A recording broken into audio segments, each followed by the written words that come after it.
Nah, sialnya, sosok itu melepas pegangan tangan di wajahnya dan benar saja, kepalanya yang saat itu berwarna hitam legam langsung miring. Kalau bahasa Jawanya, ontal-antil. Jadi lehernya itu nyaris putus.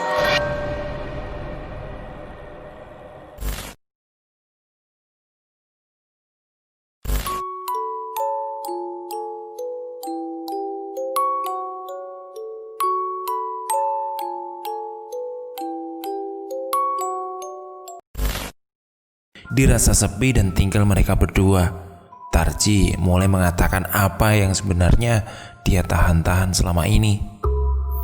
"Aku dapat kabar, Jo, dari orang-orang," ucapnya lirih.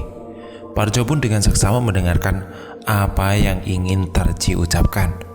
Ada yang bilang Pak Bejo itu dulu maling dan ya terkenal jahat di Gunung Utara itu. Nah, dan maling-maling kemarin yang meresahkan warga di sini itu teman-temannya. Mendengar kata Tarji itu, Parjo mendadak kaget dan ia tampak tak percaya dengan apa yang temannya katakan. Namun wajah Tarji saat itu tidak menunjukkan bila wajah bercanda. Lah, tapi sekarang bayangin saja, kalau seandainya maling, gak pernah kan barangnya hilang? Itu bukan niat maling, tapi memang Bejo ngasih makan ke mereka. "Di rumahnya?" tanya Parjo. Tarji pun mengangguk. Dan mungkin ada warga yang memergoki dan akhirnya Bejo pura-pura sebagai korban. Parjo pun terdiam, berpikir. "Lah terus malingnya?" tanya Parjo. "Sampai saat ini gak tahu, cuma yang pasti orang Gunung Utara," jawab Tarji. "Masalah aneh ya. Kemarin pas dikejar itu ada 2 orang, sekarang kok tinggal 1, imbuh Tarji. "Dan aku ya gak yakin kalau yang kita tangkap itu orang yang sama dengan yang kita kejar kemarin lusa," kata Parjo sambil mengambil singkongnya yang sudah matang. Tarji pun terdiam. Ia seperti memikirkan apa yang Parjo katakan. Mereka berdua berdiam sejenak mengupas kulit singkong yang menghitam, hingga ada suatu suara yang membuyarkan konsentrasi mereka. Jo, denger gak?" ucap Tarji pelan.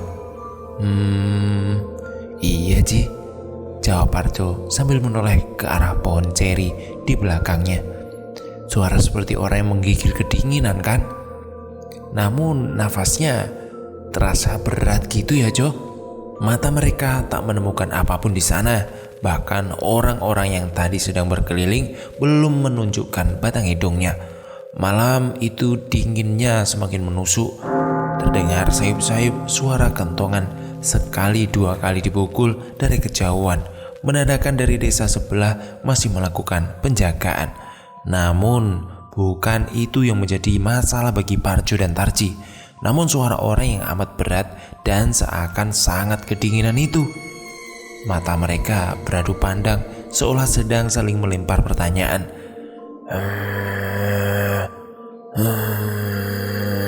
Suara itu semakin jelas dan semaat terdengar di telinga mereka. Suara itu berasal dari tempat di belakang mereka. Sontak mereka berdua berdiri dan mengundurkan badan mereka. Suara itu masih jelas terdengar. Kali ini bahkan lebih jelas lagi.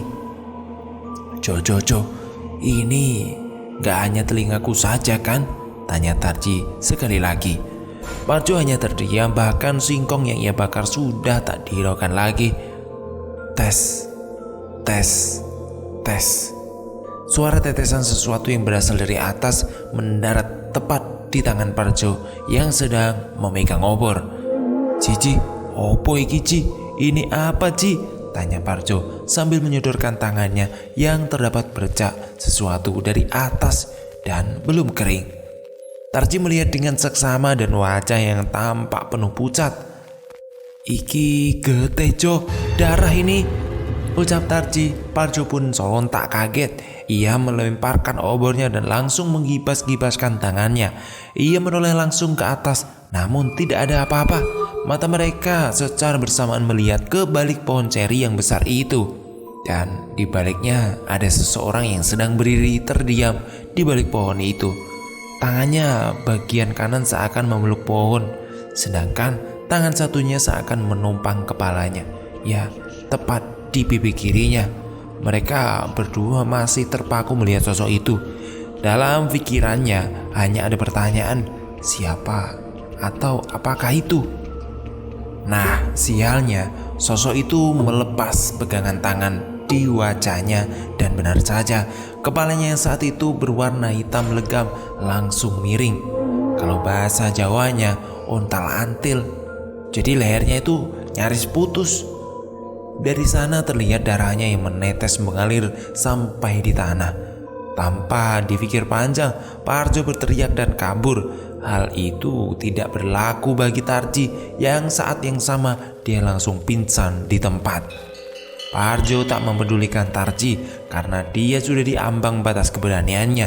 Ia ketakutan dan takut yang luar biasa dan tak pernah ia rasakan sebelumnya. Ia berlari tunggang langgang tanpa tahu arah tujuan yang berteriak sekencang-kencangnya.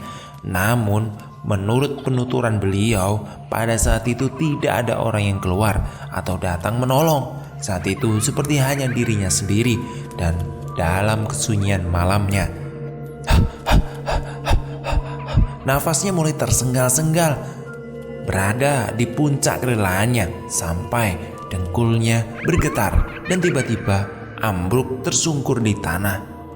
Iya, benar. Dia sangat yakin matanya mulai gelap lagi, tepat di jalan yang masih berasal dari tanah kering itu. Jo, Parjo. Suara itu membangunkan Parjo. Matanya terbuka, namun masih sedikit menutup matanya karena cahaya begitu silau mengenai matanya. Woi, Parjo ketemu, teriak seorang di sebelah Parjo. Parjo tak mengetahui ada apa sebenarnya, namun ada yang aneh. Iya, benar-benar aneh. Dia terbangun tepat di tempat di mana tubuh pohon kopi di sana. Perkebunan itu milik seorang warga. Parjo sangat yakin sebelum ia kehabisan tenaga ia tak pernah melewati atau berhenti di kebun kopi itu. Kemudian Parjo pun dibantu oleh warga ke rumah Parjo. Di sana nampak sudah menunggu istrinya yang nampak sangat khawatir. Begitu juga anaknya dan beberapa warga lainnya. Tangis pun tak mampu dibendung istrinya tatkala Parjo ditemukan saat itu. Parjo masih kebingungan, kemudian ia langsung dibawa ke dalam rumah. Setidaknya dia istirahatkan dan diberi minum. Kamu merasakan apa, Jo? Tanya salah seorang warga. Gelap saja, gak ada apa-apa tapi, jawab Parjo pelan. Di rumah itu nampak Suyit berada di sana, melihat Parjo dari gawang pintu. Suyit pun kemudian mendekati Parjo. Kamu mimpi apa, Jo, semalam? Parjo pun kebingungan. Kemudian Suyit pun menjelaskan bahwa Parjo bersama Tarji menghilang. Awalnya dikira sudah pulang, namun obor. Bahkan parang Parjo masih berada di tempat, sehingga warga yang berjaga malam itu memastikan di rumah mereka masing-masing. Dan ternyata memang belum kembali. Akhirnya warga pun melakukan pencarian, di mana Tarji ditemukan tidur di bawah pohon beringin di perbatasan desa, sedangkan Parjo di ladang kebun kopi milik warga. Saat dijelaskan, Parjo pun kaget karena dia yakin Tarji saat itu langsung pingsan. Kemudian Parjo pun menceritakan hal yang ia alami malam itu. Ketika menceritakan terlebih saat kepala sosok itu hampir putus, Parjo pun menahan rasa muntahnya. Wis Jo, gak usah dilanjutkan, ucap Suyit yang kemudian memberikan minuman hangat ke Parjo. Yuwono pun ketakutan. Ia menatap ke Suyit dengan penuh curiga. Ayahmu gak apa-apa kok, nah, gak usah takut, ucap Suyit. Yuwono pun hanya terdiam, namun rasa penasaran dan keberaniannya membuat dia tiba-tiba bertanya. Maaf, kemarin Anda mencari cincin, tapi saya lihat cincinnya ada di jari Anda, terang Yuwono. Dan saat itu sontak membuat wajah Suyit sedikit ada perubahan kaget dan sekaligus sedikit ketakutan. Nak, jangan banyak-banyak, nanti mengundang bahaya, ucap Sweet saat itu disertai senyuman. Kemudian ia pergi dari rumah Parjo.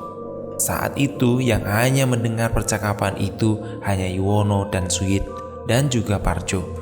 Mendengar cerita itu karena diberitahu oleh anaknya beberapa tahun kemudian. Sebelum kita lanjut, makin seru saja ya ceritanya. Semoga penulisnya segera meneruskan tulisan ini. Jadi sementara sudah dulu ya. Terima kasih. Jangan lupa di follow @gumbalw. Linknya ada di deskripsi. Terima kasih.